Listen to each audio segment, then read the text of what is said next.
Los noticieros no quieren que te enteres de esto, y lo que vas a escuchar fue deliberadamente ocultado durante días porque si se sabía el país se incendiaba. 51 personas detenidas, más de 5 toneladas de sustancias aseguradas, objetos, cartuchos, dinero en efectivo, inmuebles, todo en una sola semana y todo en un solo estado, Colima. Lo que parecía un operativo común terminó siendo una de las maniobras más intensas y quirúrgicas de la Marina Armada de México en lo que va del año. Pero la noticia no salió al aire el día que ocurrió, no se filtró, no hubo imágenes, no hubo alertas. Solo ahora, días después, los detalles están empezando a emerger. Y lo que ocurrió en los municipios de Colima, Manzanillo, Tecomán y Cuauhtémoc no fue un simple despliegue. Fue una cacería silenciosa, precisa, contundente, diseñada para desmantelar estructuras antes de que el país despertara. El operativo Pez Vela se activó con un mensaje claro.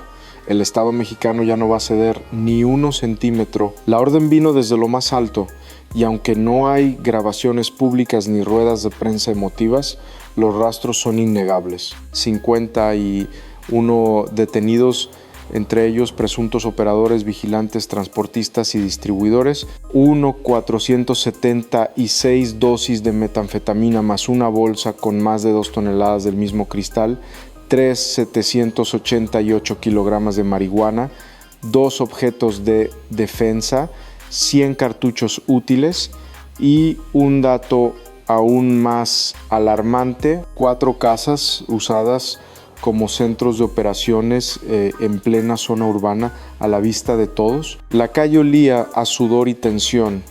Los comandos usaban ropa negra, las miradas eran firmes, sin margen para el error. 9 asegurados, 11 celulares incautados, 35, 200 pesos en efectivo y una ciudad que aún no sabe lo que acaba de pasar. Porque Colima no fue elegido al azar, fue el punto más débil, el territorio olvidado donde las organizaciones operaban con libertad hasta ahora. La estrategia Pez Vela 2025, que oficialmente comenzó en noviembre, no es solo una campaña militar.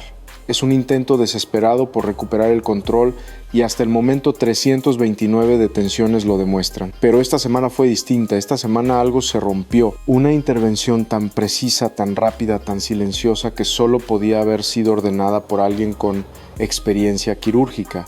Y ese alguien ya tiene nombre, Omar García Harfuch. Sí, él, el mismo que ha enfrentado grupos organizados, desmantelado redes, liderado redadas, desde Chiapas hasta Aguascalientes. Hoy su nombre vuelve a emerger, pero esta vez en las costas de un estado que arde.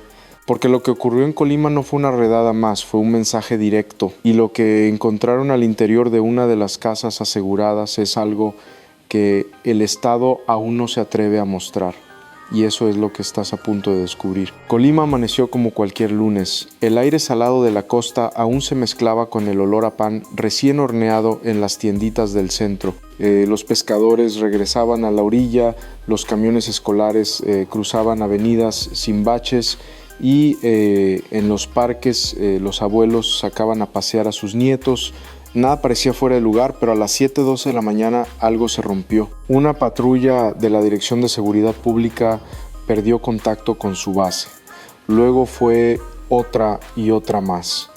En menos de 20 minutos, 5 unidades de distintos municipios dejaron de responder. Los radios estaban activos, pero del otro lado solo había silencio. Los operadores acostumbrados a falsas alarmas no reaccionaron al principio, pero a las 7:31 una señal lo cambió todo desde el municipio de Tecomán. Una llamada cortada por interferencia. Nos siguen, son varios, no es normal. La transmisión se interrumpió y ahí comenzó el pánico institucional. El primer indicio no fue un enfrentamiento, fue un silencio ensordecedor. Mientras tanto, en Colima capital, una pareja salía de un Oxxo cuando notaron algo extraño. 3 camionetas blancas sin placas, mal estacionadas frente a una farmacia, hombres con gorras negras, sin insignias, sin miedo. Uno de ellos, según testigos, portaba un radio distinto, no uno común, uno militar. En Cuauhtémoc, al mismo tiempo, los vendedores del tianguis vieron cómo una casa fue cerrada con tablas por dentro. Desde fuera se escuchaban risas, pero también el sonido metálico de objetos siendo cargados. Nadie llamó a la policía, ya sabían que no vendrían. La anomalía ya estaba ocurriendo y no era visible, era invisible, como un tumor creciendo en silencio. Fue en ese momento cuando el equipo de inteligencia naval emitió el código Alfa Gris, una alerta interna no pública diseñada para activar a las unidades de élite sin generar caos social. Y ese código solo se emite cuando la amenaza no tiene rostro, pero sí territorio. La sexta región naval, con base en Manzanillo, entró en protocolo. La Marina ya sabía que algo se estaba gestando, que esas camionetas no eran cualquier cosa y que los radios apagados no eran accidente. Detrás de cada silencio había una trampa y detrás de cada trampa una estructura. Lo que estaba pasando en Colima no era espontáneo, era una respuesta a algo que aún no sabían, pero que pronto quedaría claro, porque a las 8:44 la señal fue detectada. Una camioneta escoltada por 2 motocicletas cruzó el centro de Manzanillo. En su interior un cargamento inesperado y lo que llevaba era suficiente para incendiar todo el estado. ¿Quieres que revele lo que había dentro de esa camioneta? La camioneta era una Suburban negra, vidrios polarizados, placas alteradas, avanzaba a ritmo constante por la carretera que conecta Manzanillo con Tecomán. Nada llamaba la atención excepto por un detalle que no cuadraba. Las motocicletas que le escoltaban jamás miraban al frente. Sus conductores escaneaban retrovisores, marcaban pasos, contaban tiempo. A las 9:12 de la mañana, un dron táctico de la Marina la captó desde el aire. Había una orden no confirmada de detenerla, pero el riesgo era alto. No sabían quién viajaba dentro ni qué cargaban. Fue entonces cuando un elemento de la Guardia Nacional tomó la decisión. Corte de ruta. Ahora, a la altura de una gasolinera cerrada, una patrulla se cruzó en el camino. Levantó el brazo, señal de alto. La Suburban no frenó, pisó el acelerador y ahí comenzó la persecución. Las motos rompieron formación y se lanzaron en dirección contraria por las brechas laterales. La camioneta giró bruscamente y chocó contra un señalamiento del interior. Un hombre salió disparando. Tenía un objeto corto, no apuntó al aire, apuntó al pecho del elemento más cercano. El disparo no alcanzó su objetivo, la bala rebotó en el escudo, pero ese segundo fue suficiente para desatar el caos. Los elementos respondieron con 2 disparos de advertencia al aire y el conductor herido se tiró al suelo. Dentro de la Suburban el aire era denso, olía a plástico, a metal caliente y a algo más, cristal. En el piso una bolsa sellada con más de 2,000 kilo de metanfetamina, alrededor 11 paquetes más, un teléfono encendido y en la pantalla un mensaje sin abrir. Ya no cruces, ya cayeron en Colima. Fue ahí cuando todo se conectó. Ese cargamento no era el inicio, era el desenlace de una operación que ya estaba activa desde días atrás, una operación que no debía conocerse y que justo en ese momento se confirmaba como una cacería a nivel estatal. La voz del comandante por radio fue clara: Pez Vela en fase roja, autorizado. Procedan en los 4 municipios y en cuestión de minutos las calles dejaron de ser calles, se convirtieron en cuadrantes tácticos. Cada entrada, cada salida, cada callejón fue sellado. Colima dejó de ser una ciudad y se transformó en un tablero. Lo que siguió fue una serie de intervenciones simultáneas, coordinadas, silenciosas, precisas, porque el enemigo no estaba huyendo, estaba esperando, y la primera casa que allanaron no tenía puertas abiertas, tenía túneles, y lo que encontraron ahí dentro no era solo sustancias, era algo peor. ¿Quieres saber qué encontraron exactamente en esa primera casa asegurada? La casa estaba en una colonia cualquiera de esas que tienen nombres tranquilos como Los Sauces o El Paraíso, una fachada modesta, un portón color óxido y un letrero descolorido que decía "se renta". Afuera una bicicleta tirada, adentro una pesadilla escondida bajo la rutina. Los elementos de la Marina entraron con sigilo, no hubo explosiones, solo 3 golpes secos, puerta abierta, silencio, y luego la sorpresa. En la primera habitación, una mujer de aproximadamente 40 años estaba sentada en el suelo. Tenía las manos amarradas con un cable de teléfono y los ojos perdidos. Había sido usada como escudo, como vigilante involuntaria. A su lado, un niño de 7 años con la cara sucia y una camiseta del América. No lloraba, solo repetía una frase en voz baja: no prendan la luz, por favor. En el cuarto contiguo, 3 hombres armados yacían boca abajo. Uno intentó huir por un boquete detrás del closet.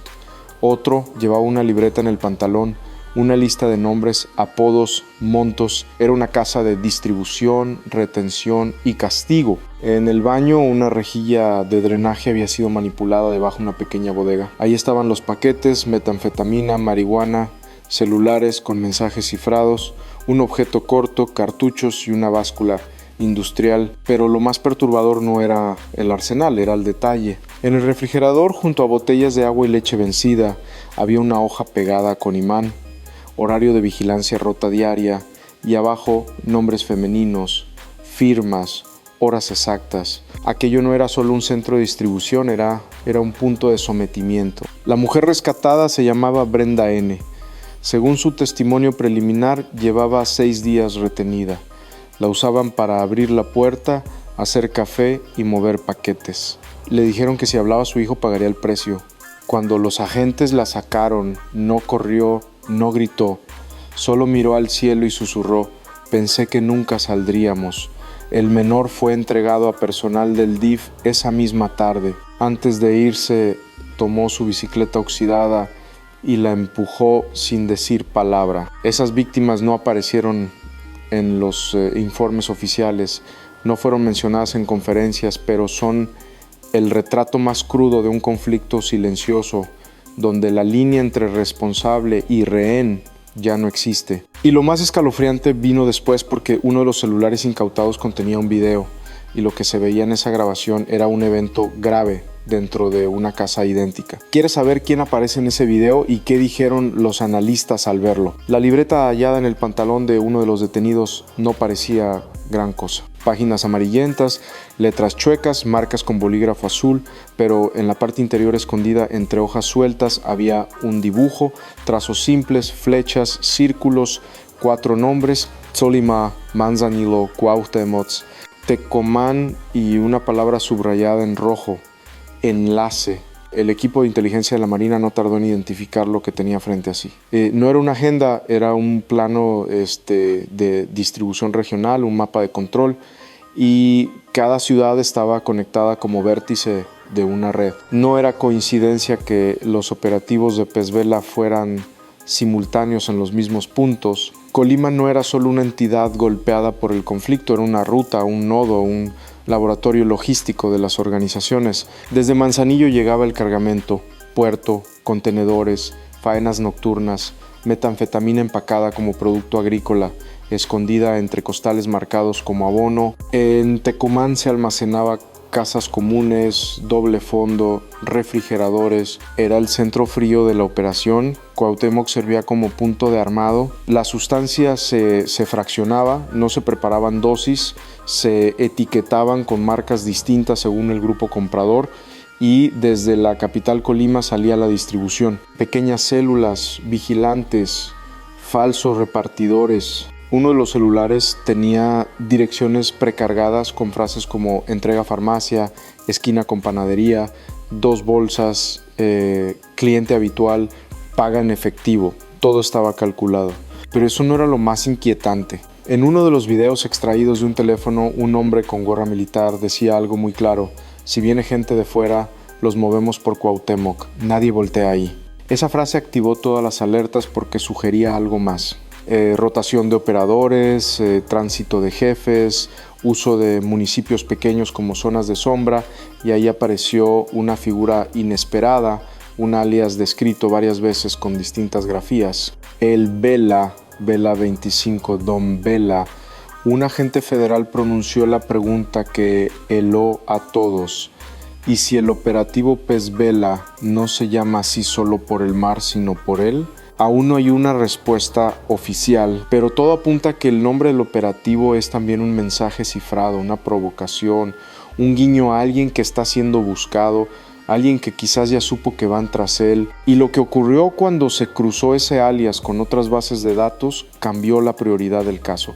¿Quieres saber qué reveló ese cruce de información y qué rostro surgió de la oscuridad. La base de datos estaba encriptada, se necesitó un puente digital con la FGR, claves federales y 1 hora de silencio tenso en el Centro de Inteligencia de la Marina. El equipo forense cruzó el alias Don Vela con registros de operaciones encubiertas y el sistema lo devolvió. Alias confirmado, perfil alto, búsqueda prioritaria, nivel 4, nombre real Francisco L. ex militar, experto en logística marítima. Desertó en 2013, desapareció del radar en 2014 y desde entonces solo una cosa había quedado clara: él era el arquitecto de la red. Lo que la inteligencia descubrió esa mañana no fue una coincidencia, fue una verdad oculta durante años. El hombre que dirigía el flujo de metanfetaminas en Colima no era una figura tradicional, era un técnico, un diseñador,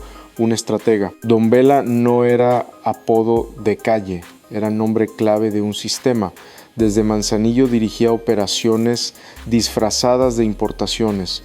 Utilizaba empresas fantasmas registradas a nombre de prestanombres muertos. Sus embarques estaban protegidos por documentación legal casi perfecta.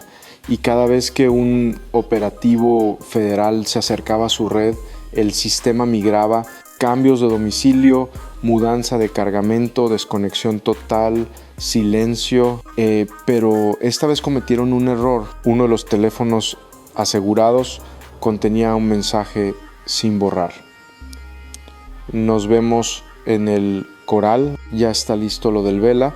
El Coral es un fraccionamiento exclusivo al sur de Colima, casas de 3 pisos, albercas, puertas eléctricas, un lugar donde los agentes jamás imaginaron encontrar algo más que operaciones menores. Esa misma noche se desplegó un operativo encubierto, camionetas sin logos, antenas ocultas, uniformes civiles, y lo que vieron heló la sangre de todos. En la casa número 26, 2 hombres armaban paquetes con sellos de un supuesto laboratorio de suplementos alimenticios, pero lo que había en las bolsas no era proteína, era cristal azul puro, recién cocinado. Y en el segundo piso, una oficina, pantallas, mapas, radios, 3 celulares y sobre el escritorio una libreta con marcas recientes, códigos, fechas y una lista de iniciales. La primera F Jarín y la última JGL Eco, protección garantizada. Ese lugar no era solo una casa, era un centro de mando.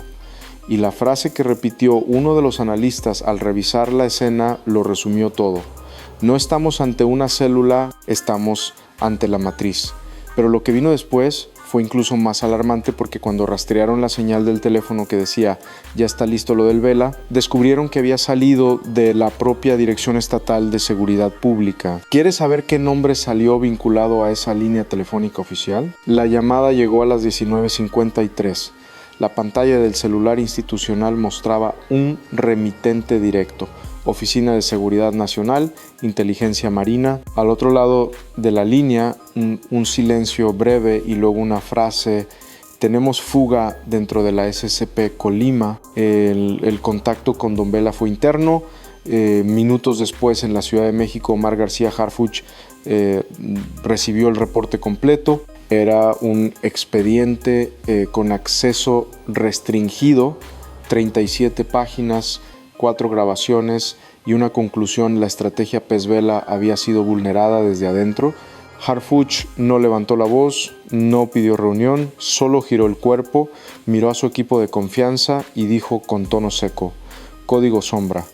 Activamos ahora, no mañana, no después. Ahora, así comenzó la segunda fase, la más letal, la más precisa. A las 22 horas, un avión oficial despegó rumbo a Colima a bordo Harfuch, no como visitante, como comandante en jefe del operativo encubierto. Lo esperaban elementos de la Marina, la FGR, Inteligencia Financiera y un grupo élite de operaciones mixtas, todos bajo una sola consigna: entrar, asegurar, interrogar y desaparecer sin dejar huella mediática, porque esta vez el objetivo no era solo atrapar responsables, era cortar el tumor desde su raíz.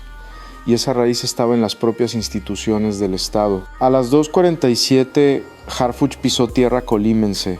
Lo primero que hizo fue revisar personalmente los informes de los 4 municipios. Leyó uno por uno y, al llegar al nombre del elemento vinculado con la llamada Don Vela, soltó una frase que congeló el aire. Este no es un infiltrado, es un operador. La instrucción siguiente fue tajante: denme su ubicación exacta. No manden una patrulla, mando yo. Esa madrugada Harfuch encabezó un operativo directo al domicilio del elemento. Lo encontraron dormido con el uniforme colgado y un radio activo en la mesa. Al ser interrogado, no negó nada. Solo dijo: yo solo recibía órdenes. Las conexiones están arriba. Harfuch no contestó, solo miró al comandante a cargo y repitió su mantra institucional: hoy el Estado responde con toda su fuerza. Lo que siguió fue una serie de cateos simultáneos en casas de seguridad asociadas con el alias Vela 25. Se aseguraron 3 vehículos, 4 celulares, 10 sobres con efectivo y, lo más importante, una laptop con acceso cifrado a un sistema logístico de rutas. Los analistas la revisaron en tiempo real y lo que encontraron ahí no era de este estado, ni de esta red, ni de este país. Era algo mucho más grande. ¿Quieres saber qué contenía esa laptop y qué nombre internacional apareció vinculado? La laptop incautada no tenía logotipo, era negra, sin etiquetas, pero el interior era otra historia. Los técnicos forenses necesitaron 17 minutos para romper la primera capa de cifrado, y cuando accedieron, lo que apareció no eran rutas de distribución. Era algo más profundo: contratos, nombres, transferencias, audios y una carpeta con un nombre que Lola Sala en la CMX GT Marítimo Más Terrestre, porque lo que contenía esa máquina no era evidencia de un grupo local, era la interconexión directa entre redes de México y Centroamérica, puntos de llegada en Puerto Quetzal, Guatemala, transferencias bancarias trianguladas desde El Salvador y un nombre internacional resaltado en mayúsculas: López Me, alias el arquitecto, uno de los cerebros financieros de una red de exportación de metanfetamina hacia Europa, con presencia documentada en Colima, Manzanillo y Panamá. El hallazgo provocó una sacudida inmediata en el gabinete de seguridad, porque eso significaba que Don Vela no era un jefe regional, era un eslabón en una red transnacional. La presión política no tardó. Senadores pidieron explicaciones, las redes sociales ardieron con teorías, y en los pasillos institucionales nadie quería cargar con la culpa de haberlo dejado operar tanto tiempo. En las calles el miedo volvió. Familias comenzaron a abandonar barrios enteros en Cuauhtémoc. Tiendas cerraron sin previo aviso en Tecomán y en Colima capital. Una escuela primaria suspendió clases luego de recibir amenazas anónimas. El mensaje era claro: el sistema estaba herido y, como todo animal acorralado, las organizaciones comenzaban a morder más fuerte. El operativo Pez Vela había sido el golpe más certero en años, pero también el más doloroso, porque no solo mostró dónde estaba el enemigo, mostró dónde estaba infiltrado y lo más grave, a quienes ya había comprado. Dentro de la laptop había otra carpeta más pequeña, más oculta, se llamaba Reserva en 22 Audioprotocolos, y en su interior una grabación, una voz masculina clara, sin distorsión, diciendo una frase breve: si nos descubren, activamos limpieza, que nadie quede para hablar. Esa grabación encendió la fase 3 del operativo, porque eso significaba una cosa: alguien en algún punto del estado ya estaba marcado para desaparecer. ¿Quieres saber quién era ese objetivo y qué descubrieron antes de que lo neutralizaran? Las imágenes no salieron en cadena nacional, no hubo noticieros de horario estelar transmitiendo lo ocurrido, no se organizaron conferencias urgentes ni discursos frente a banderas, pero México ya lo sabía. Algo muy grande acababa de romperse en Colima, y mientras las autoridades locales intentaban minimizar los hechos con frases medidas, la conversación en la calle, en los grupos de WhatsApp, en las terminales y en las fondas era una sola: y si esto pasa aquí todos los días pero nadie lo cuenta, porque este operativo, esta redada quirúrgica, no fue una respuesta común. Fue el resultado de una acumulación de silencios, de funcionarios que callaron, de instituciones que miraron a otro lado, de comunidades que dejaron de creer. La reacción nacional no fue política, fue emocional. Miles de usuarios comenzaron a compartir los números, 329 detenciones, más de 5 toneladas de sustancias, vínculos internacionales, infiltración institucional y una pregunta que se repitió como eco en cada rincón digital: ¿qué más nos están ocultando? Harfuch no dio entrevistas, no hizo giras mediáticas, solo entregó el informe completo a las autoridades correspondientes y al final dejó una frase que quedó grabada en la última hoja del expediente: el enemigo ya no está afuera, está dentro. Y ahí también vamos a entrar. Porque este operativo no fue un caso aislado, fue un punto de quiebre, una grieta que dejó ver la estructura interna de un sistema podrido desde adentro, y lo más doloroso no fueron los cargamentos asegurados, ni los objetos, ni los videos. Lo más doloroso fue saber que, mientras todo eso ocurría, un niño pedía que no encendieran la luz, un niño al que le robaron la normalidad, una madre usada como escudo, una ciudad que dormía mientras los túneles crecían bajo sus calles. Colima no fue un símbolo de conflicto, fue un espejo, porque lo que pasó ahí puede estar pasando ahora mismo en cualquier parte del país. Y si esto no se cuenta, si se deja pasar como una nota más, entonces ya no estaremos hablando de eventos graves, estaremos hablando de rendición. El operativo Pez Vela expuso la verdad más cruda. El crimen organizado ya no necesita esconderse, ahora se sienta en escritorios oficiales, pero también dejó otra verdad. El Estado todavía puede golpear, todavía puede responder, todavía puede resistir. La pregunta es, ¿lo hará la próxima vez? Porque esta vez fue Harfuch quien dijo basta.